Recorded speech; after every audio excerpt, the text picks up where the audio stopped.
technical finding interaction.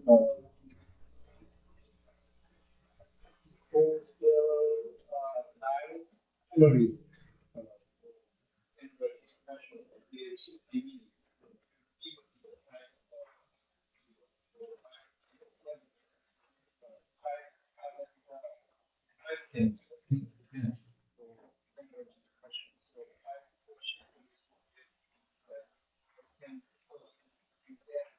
There are times people trying to get the question for what they we have I feel patient, but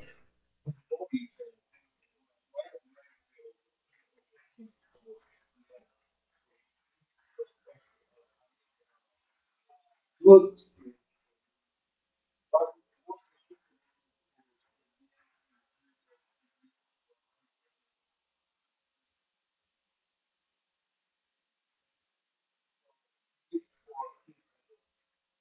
the category for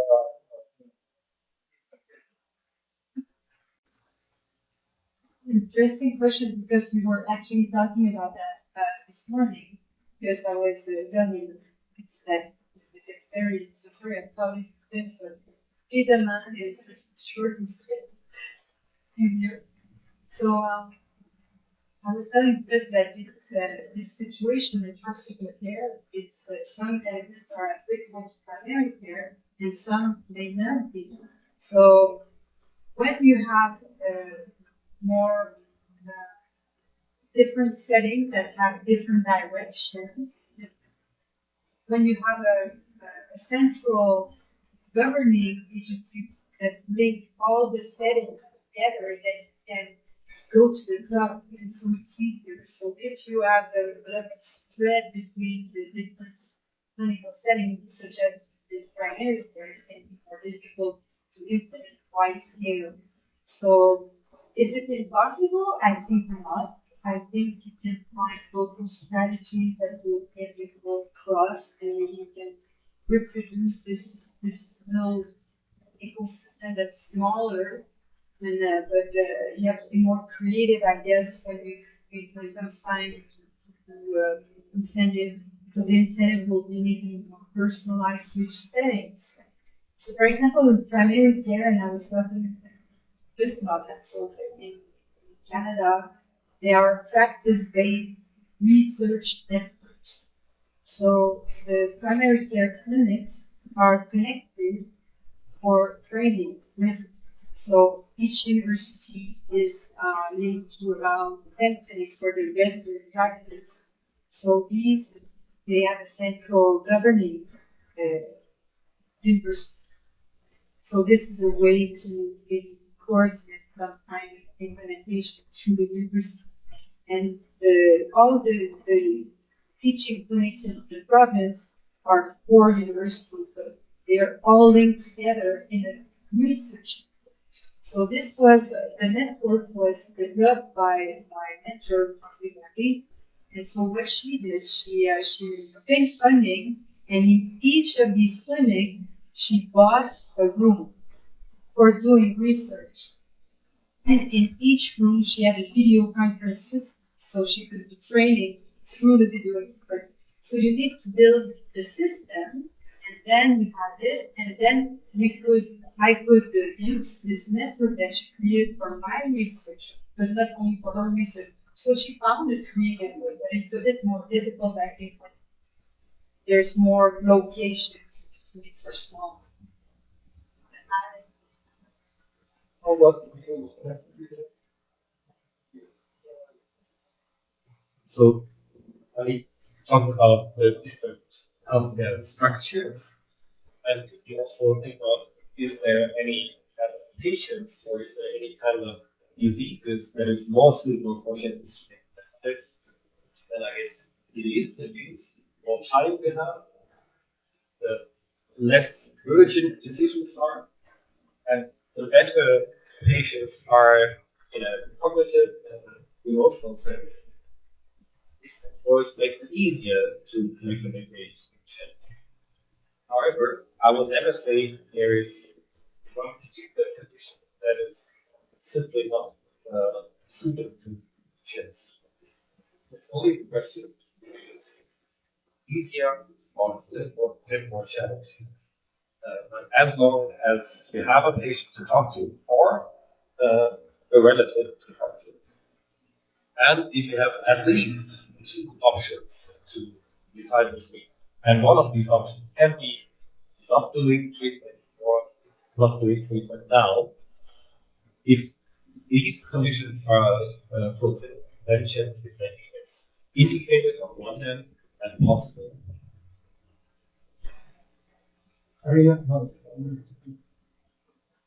I think shared decision making is possible in most clinical situations.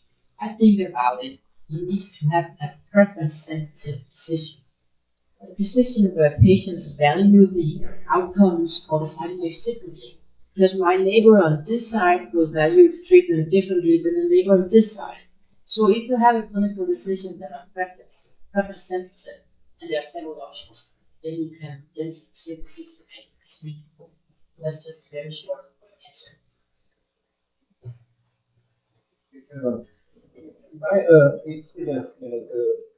I believe for SDM is on the high risk of the higher the risk of the uncertainty outcome, then the strong need of the but very predictable situation like this, not so much.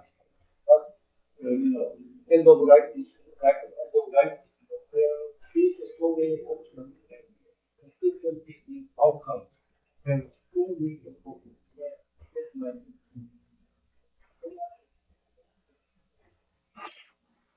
Also, when there are several options, so certainly outcomes, and more options that are all have uncertainty or have response. I have a comment on uncertainty. Sometimes when I see teams, they build patient decision making, the discussion starts from uncertainty. So sometimes if you can depict the statistics almost with two numbers after the punctuations, then they say, oh, we can't build patient decision making because the clinical trials, they are older or different population. And I'm saying, well, if I was going to this meeting, I would like to know whether it's Korea or in Brazil. So give me some kind of indication. Maybe you can't be precise. There's always been uncertainty. So communicate the uncertainty to patients. You can say that the risk that you will have this side effect is 24.7%. We say it's between 10 and 20%. So please don't let uncertainty prevent you from practicing your decision. Because it will never get to practice your decision.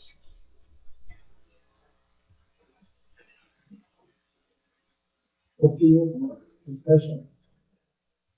Then I move on to second question. Okay. Usually, after regulation, there are so many situations, theories or penalties.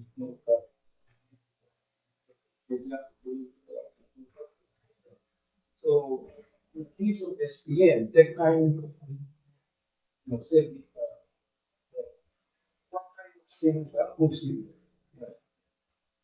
So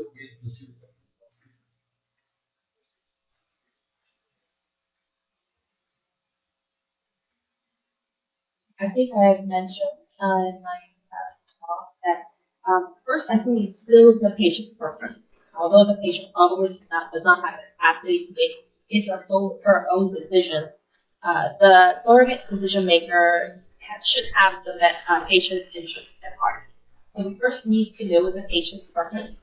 The next, I guess, we need to involve these surrogate decision makers into the decision-making process, which is always not easy because they always have this guilty feeling, they have emotional burden. So trying to relieve that burden and getting them to actively participate in the SPM is, I think, the key to surrogate decision making SPM.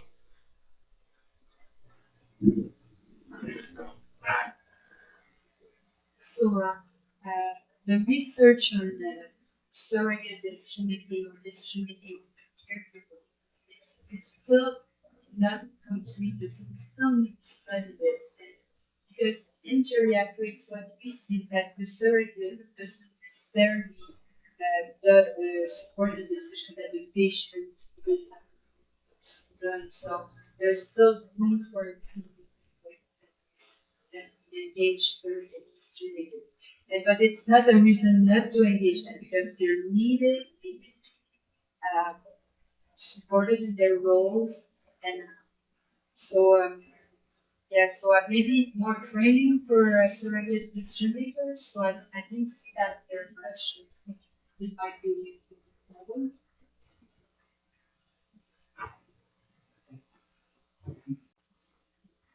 Well, I read one article.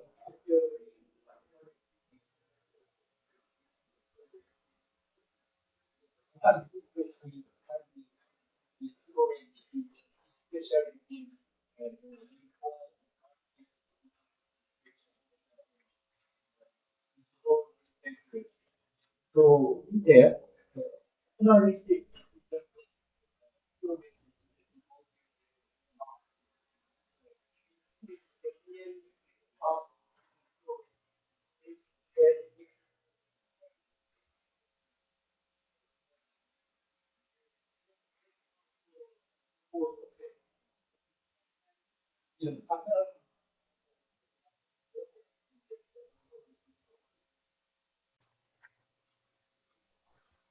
We call this decisional regret. So the person that regret the decision. I think there are ways to limit decisional regret. If the person is well informed and has done the decision, and they feel that there's no best decision, probably there's going to be less regret. So I think a good shared decision-making process, especially, but I'm thinking that maybe if someone is supported with this process, knows the option, knows there are no best option, because their best choose, they will less decision making. But I don't think the data about that.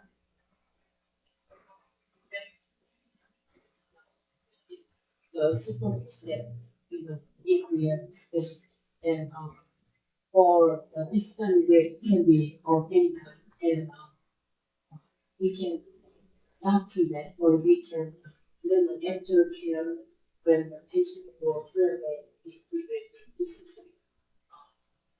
Still, we need time to support it. That's what I'm doing. Carrying out real service. Now, I mean, decisions. If there's a decision regret or on paternalistic, yeah, I guess. Oh, we did some studies on decision regret, and as I showed with the fear of recurrence, we saw exactly the same thing with decision regret. Even though maybe you made a bad decision, because even you are engaged more in making the decision and everything went wrong. The cancer came back and I got a recurrence, or it was a bad Monday I made the decision on. Engaging patient decision making doesn't make decision regret worse. In some cases, it even makes them less. So I'm not that much worried about that shared decision making will lead to more decision regret. And I don't know of any data whether it means if somebody else take the decision on behalf of you. I don't know. I'm just guessing that will not lead to worse decision regret. For the clinician, that must be custom circumstances of actually the burden on the clinician. You don't feel satisfied, right? In this context. I don't know, that's the by the clinician. If you make this deterministic decision and it's a bad one, how do you feel? Well, I'm looking sometimes I reflect on when I see also I see the medical system in the United States. I think we're all human beings and we need to make decisions. And some decisions are made like this. So why are we having like a blaming culture? Somebody needs to be blamed when something goes wrong. And usually there's nobody to blame. It's just bad luck. That's life, what happens to you while you're busy making other plans. Maybe I think we should work with our legal culture.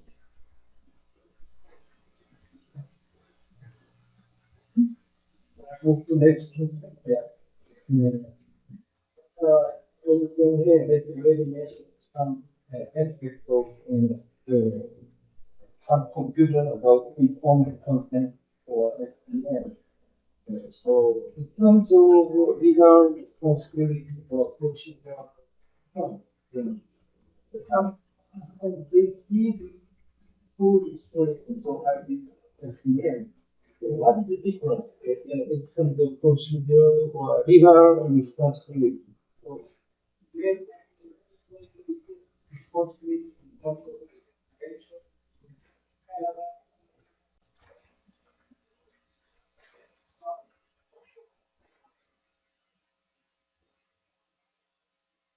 Let's take with a legal aspect to their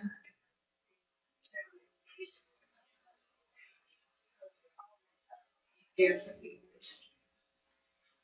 you don't care about the process. That is important. But in the critical part, it's obviously quickly this says we share this in between this for the doctors, intermediaries, actually for the doctor side, because if we have a shared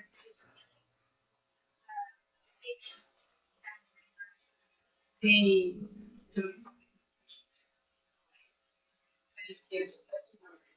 decision, they can make doctors.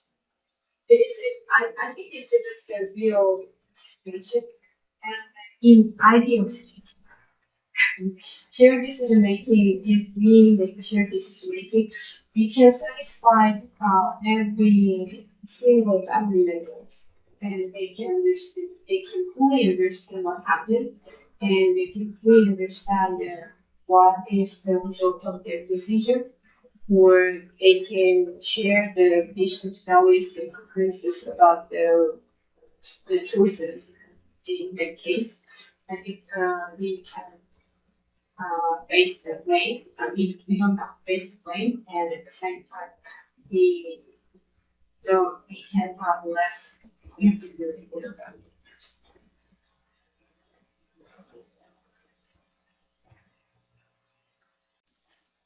I'm not an expert of medical ethics, and I'm a clinical practitioner with long experience in healthcare for 20 years.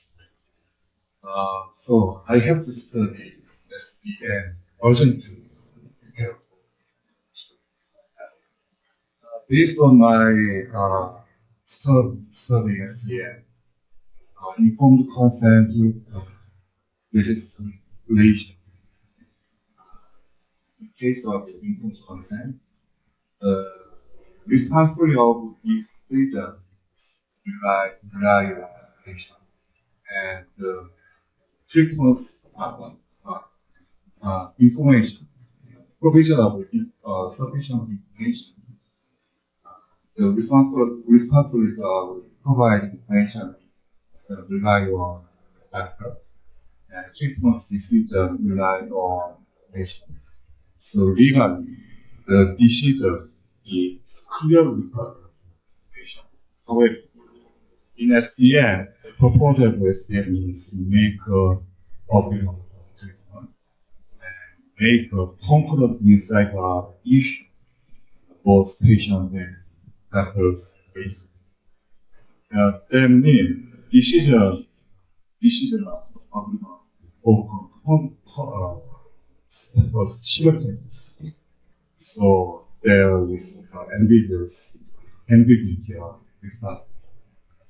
So when I listen to your lectures, I think in Korea, the consensus of legal professional about SDN should be settled down because every legal professional has a concept of informed consent legislation. So, but when I listen to your lectures, I cannot find any activity to make a consensus legal. can you explain how we can overcome this problem? Well, in Germany, the situation is quite clear. Shared decision making is mandated by law. So there's no discussion in principle.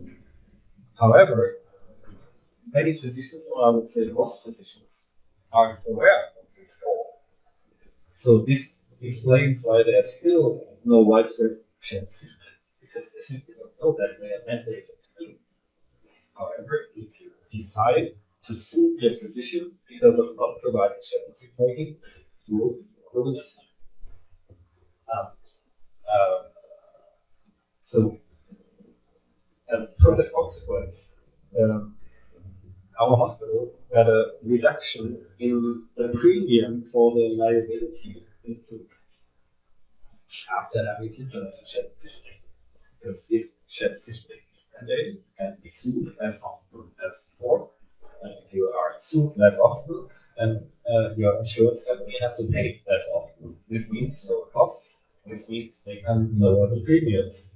So the situation in Germany is quite clear, and I really recommend you to work on implementing a similar law or constellation where this is at least close to being signed into law in Korea as well. I know this is not done easily, but this is one way to do it as a long shot, to support it in a legislative way. I can say I'm very jealous of Germany because in Denmark, patients are only entitled to 1%. The Danish healthcare access at 1% is for the legal rights of patients. So we would really like to get it into the law, and I know in Norway it's also in the law. And I think you had the Montgomery in one of your slides. So there's been a case, a lawsuit in the UK for suing doctors for not practicing shared decision making. And that was the lawsuit that was won as well. But we need to think about it, right? I went to talk to, I'm trying to get it into the law in Denmark, and I went to talk to the Doctors Medical Association. And they think shared decision making is a good idea. But they're also worried that if we put it into the law before we have trained all the physicians in Denmark, they will get a lot of lawsuits. So we need to find the right time when the system is mature enough to get it into the law. So we can only get it when we are ready to not get a lot of lawsuits on the doctors.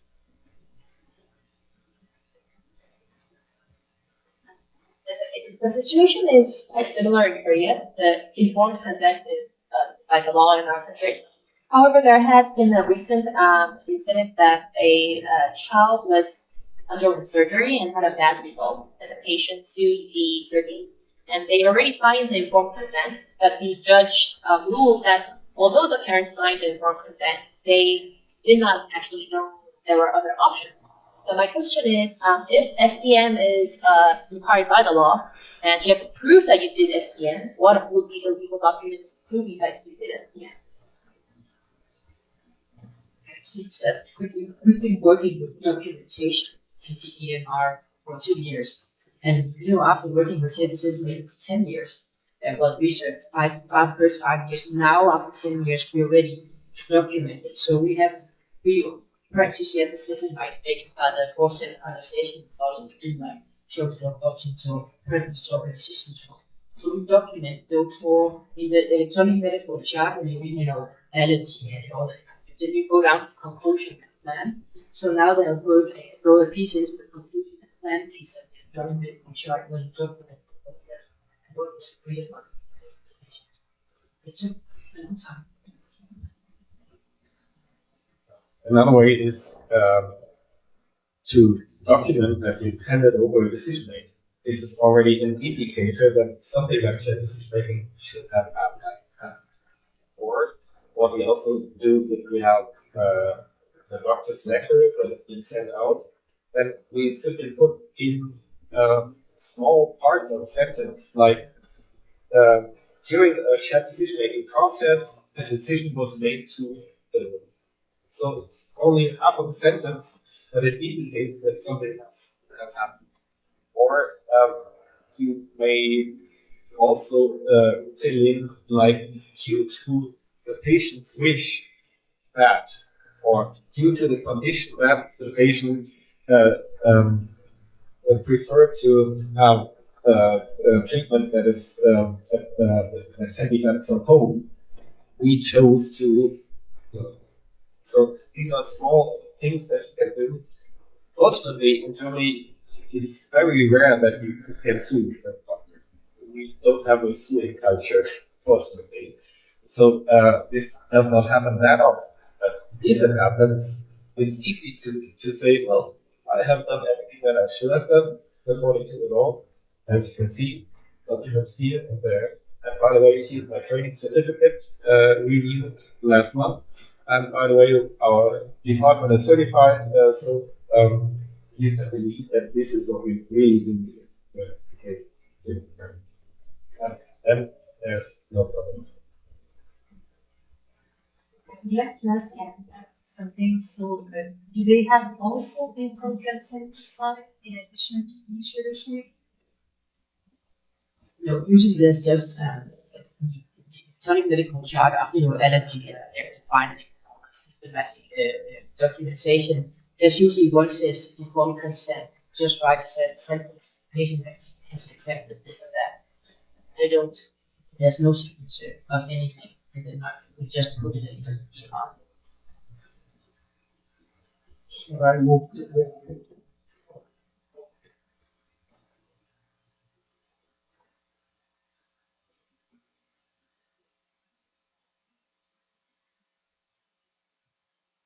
My name is Thompson Shea. I'm a bioanalyst. So I hold a lot discussion about consent and shared decision making. I want to say my thinking or comment to this issue. If consent in, then I understand as a legal consent. Important thing is not just legal consent. Important consent is just to indicate what is the qualification of consent. So when you get a consent, what is the requirement? That is the given information. But what about when it's shared decision making? It is just about the process. That say about the process. So if shared decision making is legally recommended or required, that is also legally we have to follow. So we think about the two concepts. One is usually informed consent is legally required in most of the countries. So we just understand that is the legal consent. But I think that's confused. If some country indicate that, like Germany, shared decision making is observed by legally, that is also we have legislation. So I think totally different concept. So simply saying informed consent is just about the qualification of our consent. So, and on the other, shared decision making is about the process of the medical decision making or decision making involved in medical setting. So, I think shared decision making must include informed consent. Must. Yes, thank you. still confusion in clinical setting. Big issue is clearly the legal responsibility. So, we ought to share the risk for legal responsibility program to solve. I think we can keep it. So, in STM, there is kind of type where in technical issues you can explain that, but when issues are so much influenced by social and cultural. So, how this kind of social and cultural difference make them, so how do you think about the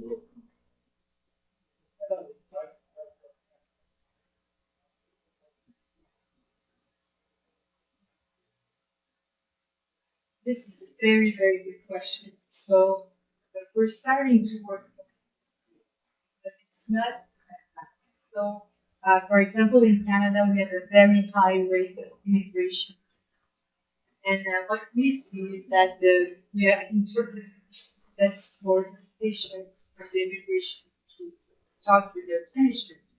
But the interpreter, they make the decision instead of the patient. So you have to train the interpreter now so they can support shared decision making because they won't support shared decision making. So there's one study that shows this. There's not thousands of studies. This is a new field. It's an important field. So how can you do it? So I would say that you need to adapt your strategies to the population. So you cannot just push one thing that's working, for example, in Korea, to another population. You need to try and adapt it. Try to see what people understand every time. So in our platform that we have, we propose a template of patient decision aids. And now at the moment I'm studying this. So I have a tool that I developed in Canada. And a team in Chile is translating it because they don't have the resources to create one. But what they're going to do is they're going to translate the tool with our platform app, and they're going to test it in their country and adapt it. So this is even, it's only 1, 2 cultures, but if you have multiple cultures, so the question is very good. Maybe we could have a basic, very basic things and try to make it as simple as possible. That, I don't know, maybe we could come down to the most basic information that would fit everybody. I don't know. That's a great thing.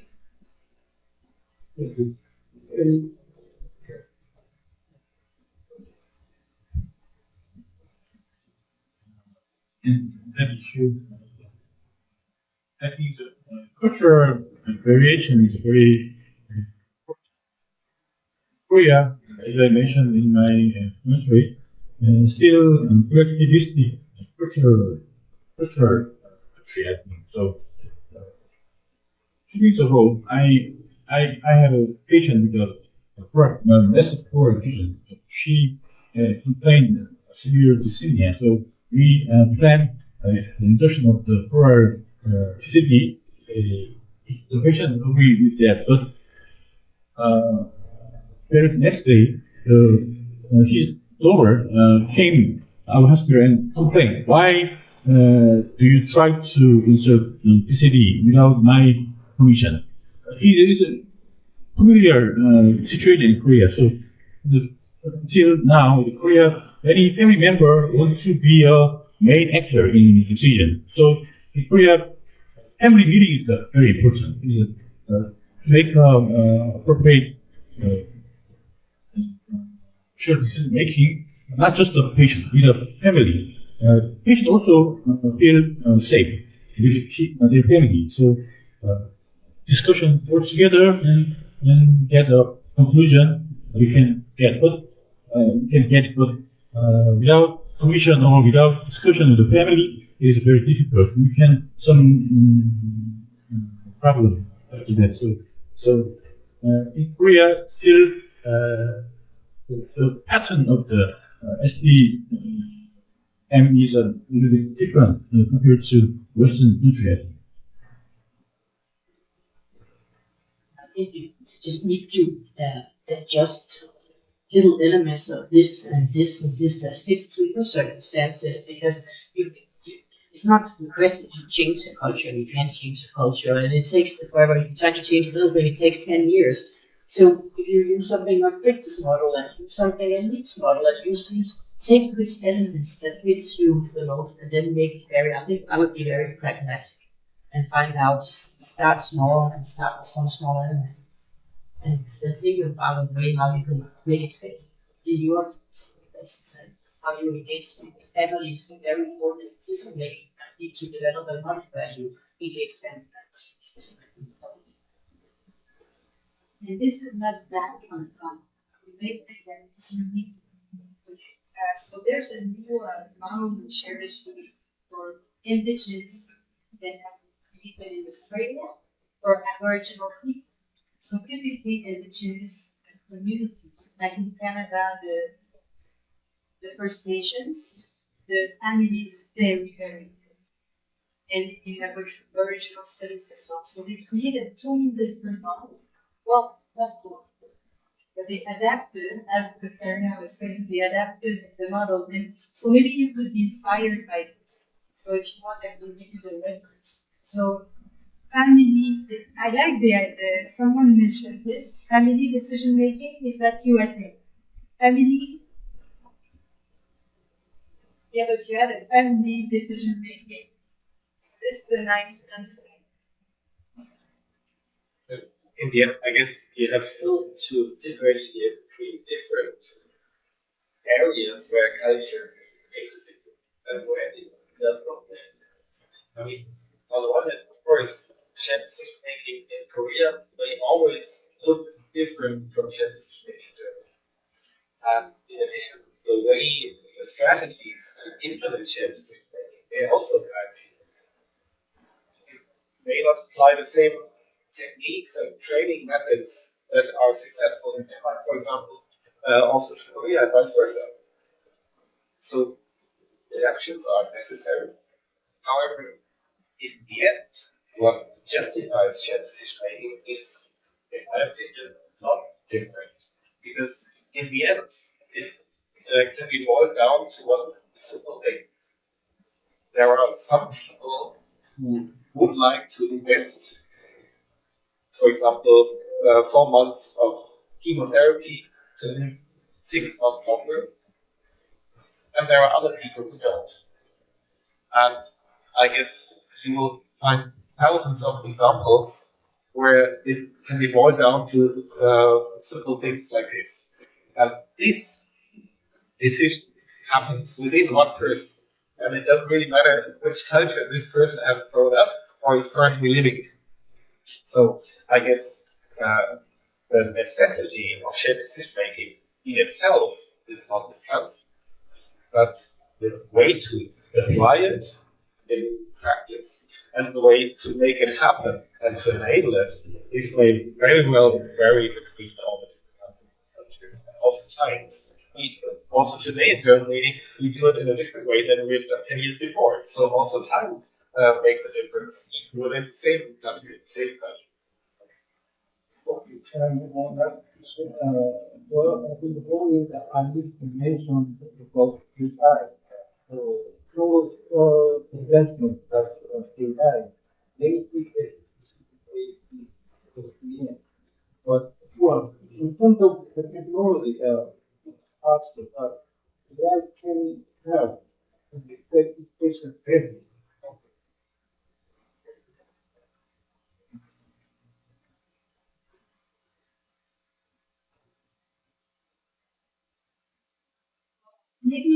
Maybe something that's good about the technology is that more patients feel that they have access to information, so they feel that they have this makes them a sense of they're more empowered just by having access to information. So I guess this is a good thing. And so the question was about if AI could how AI could help break barriers. So people like these technologies. So it's an opportunity. They like to play games. They like to have. So why not we use all of these technologies to like gaming and you could use gaming strategies into apps to support your thinking. So there are several creative ideas that people that are more familiar with the technology will think about that. I think, the lay population, they think we are far more advanced in AI than we really are. And so the dream scenario is that the patient will come into the clinic with some kind of diagnosis, and then AI can say, we have these 5 options. And though she's 42 years old, she's dark hair, and she has the tumor at 1 centimeter, if she chooses this one, survival rate will be 24.7, and this one will be 31. But that's what we're hoping AI can do, but we are not there at all. It will require huge databases, and there will be, then we talk about the law, about AI, it has some systematic errors and So it's just talking about AI is the whole day session. But I think the population thinks that what we can do now, but we're just not there. So we had at the last conference, we had a session on AI, and I had an idea of how we could use AI. So we have ideas. So I was imagining you could have a facial recognition system that could identify where the patient's confused. Because there are signs and some ways confused, right? So this could give feedback to the doctor that the patient is confused. The doctor could adjust his communication strategy. So this there's no limit to what you can think about. So I invite you to think about it. And it's easier than we thought. I thought it was difficult, but yes, it's not that difficult. You can even build a system yourself. You just have to put the right prompts in it. So you can develop prompts called prompt engineering. So you can develop a system from your desk now. You can say, okay, I'm going to develop a list of prompts that you help to support your AI. So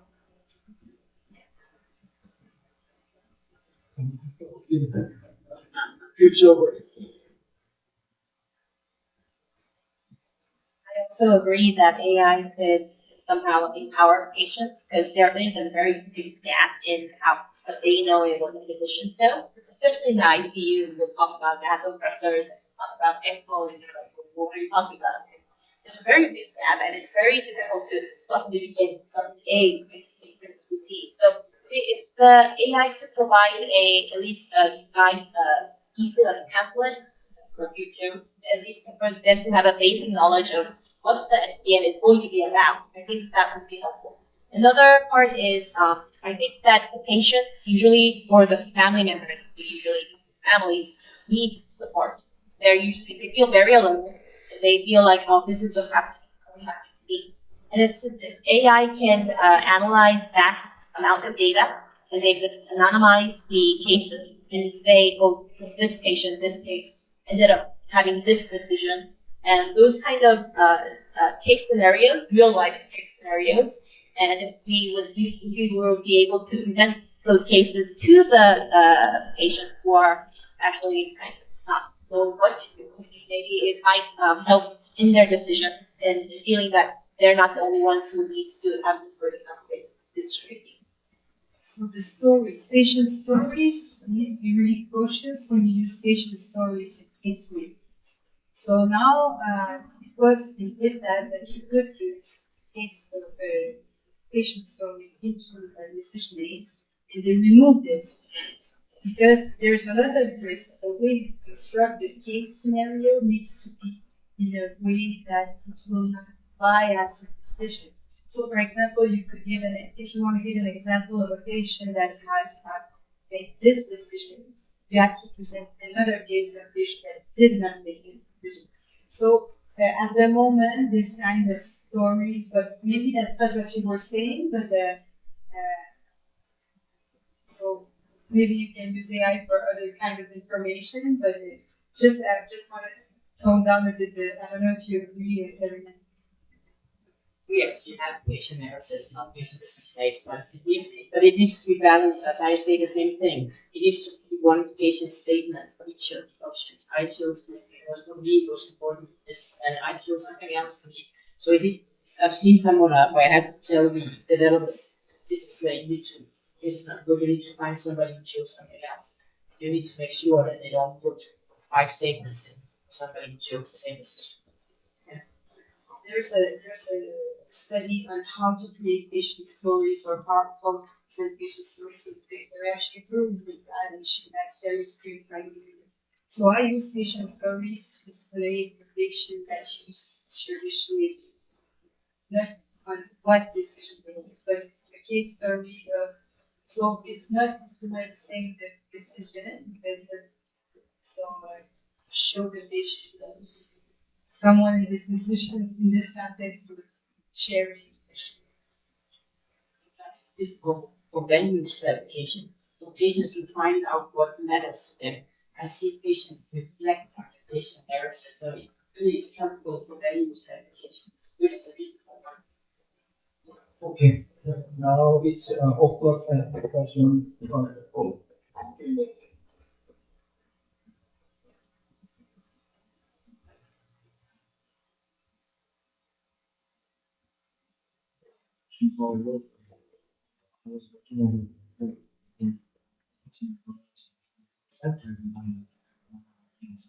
Different future in visual and medical vision.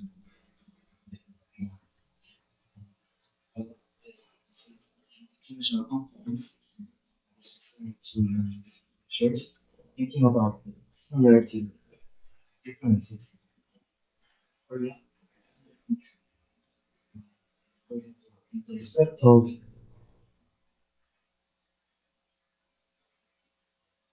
cost effectiveness with valid evidences, which is important to persuade their things in Korea, the context where payer is the public health insurance. Payment system is people service, but most hospitals are private, which mean obviously profit. So I think there is additional barriers. I think this might be a too broad question. If or if so, how the medical society at the moment is dedicated to change the improve the landscape background of medical practice in your country. Share. Well, thank you for the question. On the one hand, of course, it is a little bit more complex if you have two parties that pay for the treatment, which is insurance and cash. However, you can also see it as a resource because in this case, you not only have normal citizens, citizens who may ask for shared decision making because of technical reasons, but also because of cost reasons. And shared decision making is often used to decrease overtreatment. And overtreatment is often driven by economic interests by physicians or hospitals. Because you simply earn more money if you replace someone's hip than compared to sending this person to physiotherapy. So, introducing shared decision making there may reduce overtreatment and may thereby be in the interest of the medical quality on the one hand and the cost interests of the insurance companies and the public. So you may be able to align both parties to foster shared decision making in Korea. The system is a bit simpler in Germany so that we only have to talk to the insurance companies. But however, you may also see it as a problem. Does this answer your question? More or less? Otherwise, add something. Yes.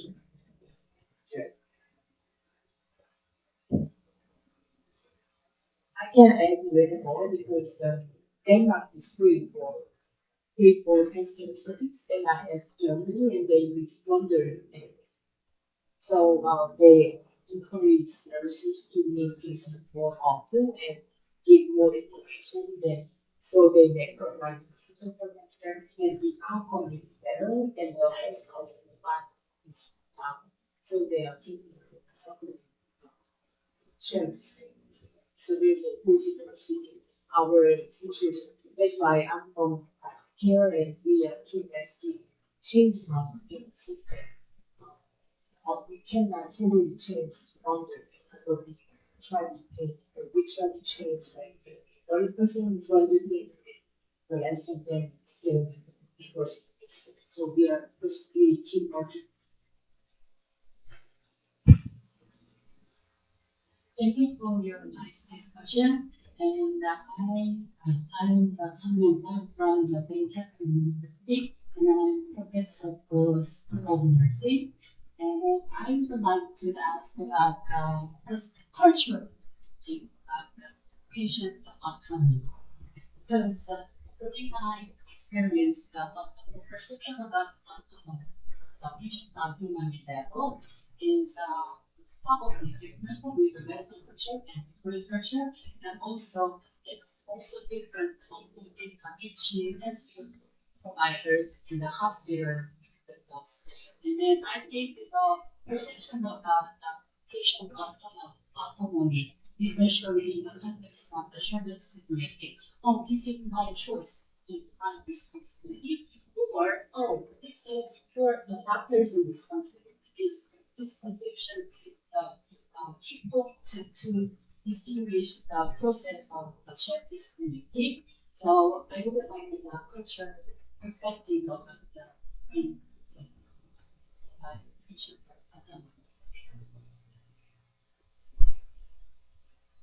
Don't think the mic, because I think you can answer better than me, because you saw the purpose. So what do you think is the difference in patient planning?